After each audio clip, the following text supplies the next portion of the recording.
നിങ്ങൾ ഷോപ്പുകളിൽ പോയി സാധനങ്ങൾ വാങ്ങുമ്പോൾ നിങ്ങളുടെ ഫോൺ നമ്പറോ ഇമെയിൽ ഐഡിയോ അവർ ചോദിക്കാറുണ്ടോ? ബില്ലടിക്കുന്ന സമയത്ത് സ്വാഭാവികമായിട്ടും അവർ നിങ്ങളുടെ കയ്യിൽ നിന്ന് ഫോൺ നമ്പറോ ഇമെയിൽ ഐഡിയോ ചോദിച്ചു വാങ്ങാറുണ്ട്. നിങ്ങളാണെങ്കിൽ അത് നൽകുകയും ചെയ്യും. നിങ്ങൾക്കറിയാമോ ഇത് എത്രത്തോളം അപകടകരമാണെന്നുള്ള കാര്യം? ബില്ല് നൽകാൻ ഫോൺ നമ്പറോ ഇമെയിൽ ഐഡിയുടെ ആവശ്യമുണ്ടോ? നമുക്ക് നോക്കാം. എല്ലാവർക്കും പുതിയൊരു വീഡിയോയിലേക്ക് സ്വാഗതം.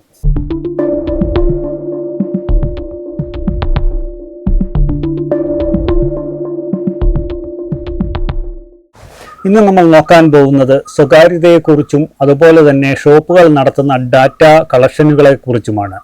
എന്തുകൊണ്ടാണ് അവർ നിങ്ങളുടെ ഇന്ന് ഫോൺ നമ്പർ വാങ്ങുന്നതെന്ന് നിങ്ങൾ ചിന്തിച്ചിട്ടുണ്ടോ? പലപ്പോഴും ഓഫറുകൾ അറിയിക്കാനോ ഡിജിറ്റൽ ബില്ലുകൾ നൽകുവാനോ ആണെന്ന് അവർ നിങ്ങളെ തെറ്റിദ്ധരിപ്പിക്കും. യഥാർത്ഥത്തിൽ ഇതിന് പിന്നിലൊരു ബിസിനസ് തന്ത്രമുണ്ട്. നിങ്ങളുടെ മൊബൈൽ ഫോൺ ഉപയോഗിച്ച് നിങ്ങൾ എന്തൊക്കെ സാധനങ്ങൾ പർച്ചേസ് ചെയ്യുന്നു, നിങ്ങളുടെ സാമ്പത്തിക ശേഷി എത്രയാണ് എന്നിവ അടിസ്ഥാനമാക്കി അവർ ഒരു കസ്റ്റമർ പ്രൊഫൈൽ ഉണ്ടാക്കുന്നു. ഈ വിവരങ്ങൾ അവർ മാർക്കറ്റിംഗ് കമ്പനികൾക്കോ ഡാറ്റാ ബ്രോക്കർമാർക്കോ വിൽക്കുന്നു. അതിലൂടെയാണ് നിങ്ങളുടെ ഫോണിലേക്ക് വരുന്ന ലോൺ മെസ്സേജുകളും അതുപോലെ തന്നെ ആപ്പ് ഇൻസ്റ്റാളേഷൻ മെസ്സേജുകളുമൊക്കെ നിങ്ങളുടെ ഫോണിൽ എത്തുന്നത്. ഡാറ്റാ ബ്രോക്കർമാരിൽ നിന്ന് ശേഖരിച്ച നിങ്ങളുടെ വിവരങ്ങൾ ശരിക്കും ക്രിമിനൽ സംഘങ്ങളുടെ കൈകളിലേക്കും എത്താറുണ്ട്. അവർ അത് അങ്ങോട്ടും മറിച്ച് വിൽക്കാറുണ്ട്. അങ്ങനെ സംഭവിച്ചു കഴിയുമ്പോഴാണ് നിങ്ങൾക്ക് പ്രശ്നങ്ങൾ സംഭവിക്കുന്നത്. അപ്പോൾ നിങ്ങൾ വിചാരിക്കുക, എൻ്റെ ഫോണിൽ നിന്ന് പണമൊന്നും നഷ്ടപ്പെട്ടു പോയില്ല, എൻ്റെ ഫോണിന് പ്രത്യേകിച്ച് കുഴപ്പങ്ങളൊന്നും സംഭവിച്ചില്ല എന്ന് നിങ്ങൾ വിചാരിക്കുന്നുണ്ടാവും. എന്നാൽ സുഹൃത്തുക്കളെ, നിങ്ങൾക്ക് അവിടെയാണ് തെറ്റുപറ്റിയിരിക്കുന്നത്. നിങ്ങൾ അറിയാതെ തന്നെ നിങ്ങൾ വലിയൊരു ക്രിമിനൽ സംഘത്തിൻ്റെ മെമ്പർഷിപ്പ് നിങ്ങൾ എടുത്തു കഴിഞ്ഞിരിക്കുന്നു. നിങ്ങൾ കടകളിൽ പോയി ഒരു ഫോൺ നമ്പരോ അല്ലെ ഇമെയിൽ ഐ ഡിയോ നൽകുമ്പോൾ അത് തട്ടിപ്പ് സംഘങ്ങളുടെ കൈകളിൽ എത്തുന്നു. അവർ നിങ്ങളുടെ ഫോണിലേക്ക് ഒരു സോഫ്റ്റ്വെയറോ അല്ലെ ഒരു മാൽവെയറോ ഇൻസ്റ്റാൾ ചെയ്യപ്പെടാം. ഒരുപക്ഷെ നിങ്ങൾ ഇത് അറിഞ്ഞിട്ട് പോലും ഉണ്ടായിരിക്കുകയില്ല.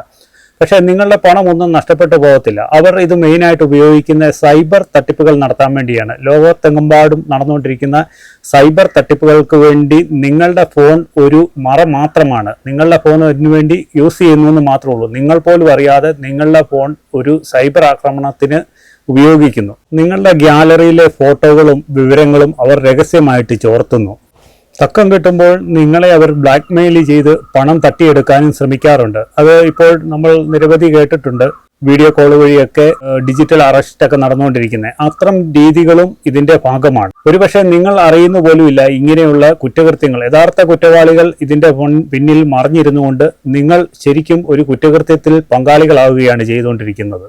ഇനി ഇതിന്റെ കുറച്ച് നിയമവശങ്ങൾ കൂടി നമുക്ക് നോക്കാം. കേന്ദ്ര സർക്കാർ നിർദ്ദേശം CCPA 2023 മെയ് മാസത്തിൽ കേന്ദ്ര ഉപഭോക്തൃ സംരക്ഷണ അതോറിറ്റി CCPA വ്യക്തമാക്കിയ ഒരു അഡ്വൈസറി പുറപ്പെടുവിച്ചിട്ടുണ്ട്. ഒരു സാധനം വാങ്ങുമ്പോൾ ബില്ല് നൽകുന്നതിനായി ഉപഭോക്താവിൽ നിന്ന് നിർബന്ധപൂർവ്വം ഫോൺ നമ്പർ വാങ്ങുന്നത് അൺഫെയർഡ് ട്രേഡ് പ്രാക്ടീസ് അഥവാ തെറ്റായ വ്യാപാര രീതിയാണ്. നിങ്ങൾ ഫോൺ നമ്പർ നൽകാൻ വിസമ്മതിക്കുന്ന കാരണത്താൽ ഒരു കടമുടമയ്ക്കും നിങ്ങൾക്ക് ബില്ല് നൽകാതിരിക്കാനോ സാധനങ്ങൾ വിൽക്കാതിരിക്കാനോ കഴിയില്ല.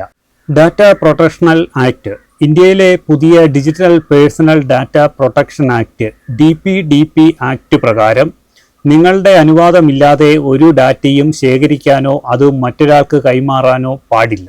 അടുത്ത തവണ നിങ്ങൾ കടകളിൽ പോകുമ്പോൾ നമ്പർ ചോദിക്കുകയാണെങ്കിൽ നിങ്ങൾ ധൈര്യമായി പറയുക, എനിക്ക് മൊബൈൽ നമ്പർ നൽകാൻ താല്പര്യമില്ല, എനിക്ക് പേപ്പർ ബിൽ നൽകിയാൽ മതിയെന്ന്.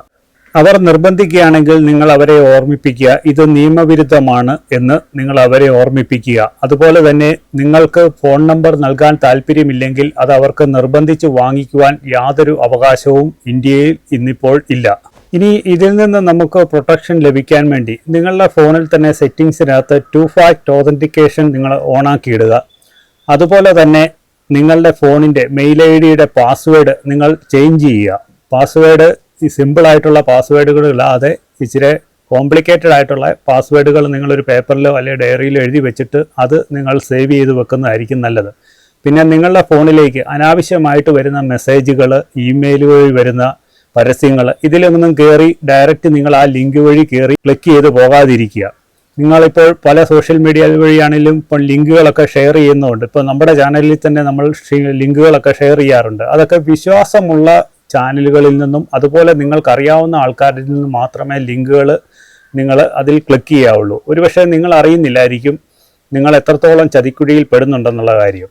അതുപോലെ തന്നെ നിങ്ങളുടെ ഫോണിൻ്റെ സെറ്റിങ്സിനകത്ത് കയറി നിങ്ങളുടെ ബാറ്ററി പെർസെൻറ്റേജ് പരിശോധിക്കുക. അതുപോലെ തന്നെ അവിടെ ഏറ്റവും കൂടുതൽ ഏത് ആപ്ലിക്കേഷനാണ് നിങ്ങളുടെ ബാറ്ററി കൂടുതൽ യൂസ് ചെയ്യുന്നതെന്നുള്ളതൊക്കെ നിങ്ങൾ ചെക്ക് ചെയ്യുക. ഫോൺ നിങ്ങൾ ഉപയോഗിക്കാതിരിക്കുമ്പോൾ ഫോൺ ചൂടാകുന്നുണ്ടോ, ഇങ്ങനെയുള്ള കാര്യങ്ങളിലൊക്കെ നമുക്ക് കണ്ടുപിടിക്കാൻ പറ്റത്തുള്ളൂ. ഒരുപക്ഷെ നിങ്ങൾ ആപ്ലിക്കേഷന് ചില ആപ്പുകളൊക്കെ ഡൗൺലോഡ് ചെയ്ത് ഫോണിലുണ്ടെങ്കിൽ അതുവഴിയൊക്കെ സംഭവിക്കാം. പക്ഷേ ആപ്പുകളൊന്നും ഡൗൺലോഡ് ചെയ്യാതെ ഈ പറഞ്ഞ പോലെ വല്ല മാൽവെയർ വഴിയൊക്കെ ആണെന്നുണ്ടെങ്കിൽ നിങ്ങൾക്ക് പോലും അത് തിരിച്ചറിയാൻ പറ്റത്തില്ല.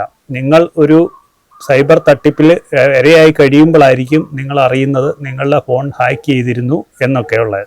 എല്ലാവരും ഈ ഒരു കാര്യത്തിൽ ജാഗരൂകരായിട്ടിരിക്കുക. നിങ്ങൾ സൈബർ തട്ടിപ്പുകളിൽ ഇരയാവാതിരിക്കാൻ നിങ്ങളാണ് ശ്രദ്ധിക്കേണ്ടത്.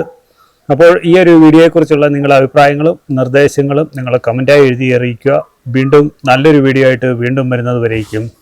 ബൈ.